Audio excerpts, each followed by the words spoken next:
tunaloliona leo lilishapangwa na mtu fulani kwenye ulimwengu wa roho likupate kwenye ulimwengu wa damu na nyama. Ililishapangwa. Chochote chema au kibaya tayari kilishapangwa zamani na walishafunga na ukurasa.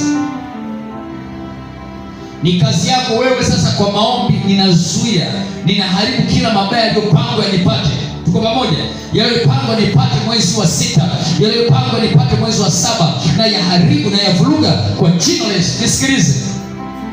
Kabla Wayahudi hawajapangwa kuuawa, hawajauawa, Haman alishawapangia tarehe 13 mwezi wa 12 moja kuuawa, kutekwa nyara mali zao zote na kufanya wawe mateka. Tarehe ngapi? 13 mwezi wa 12. Inawezekana jambo hili lilipangwa Januari, lakini liwapate mwezi wa 12.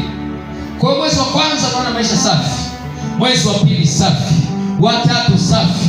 Wao wanasema mwezi wa 12 tarehe 13 ndio mtajua.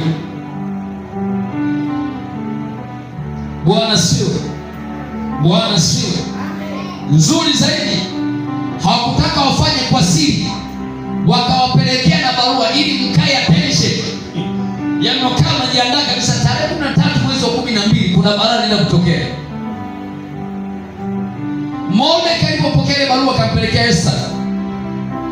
Esther alipopata zile habari akasema, nendeni mkafunge siku ngapi? 3. Msile wala kunywa, ombeni kwa ajili yangu, na mimi nitafunga na wajakazi wangu. Siku ya 3 nitakwenda kwa mfalme kupangua barua ya nani? Ya Haman. Ili yale mabaya yaliyopangwa tarehe 13 mwezi wa 12 yasitupate. Sasa fikiri kwamba wasingelijua kwamba tarehe 13 mwezi wa 12 kuna jambo linakwenda kutokea.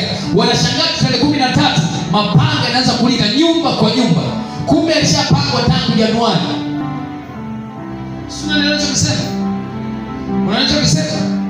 Kwa hiyo ile kupata leo usifikiri ni kutokea bahati mbaya, lilishapangwa. Na atakalo kupata kesho kutwa limeshapangwa leo. Ni jukumu lako wewe leo kuomba leo, kupangua leo, kuharibu leo. Ili kesho inawezekana nimekusudiwa Ijumaa nikupate. Ijumaa unaingia comfortable. Wanashangaa leo bado ulipanga Ijumaa ijali mpate.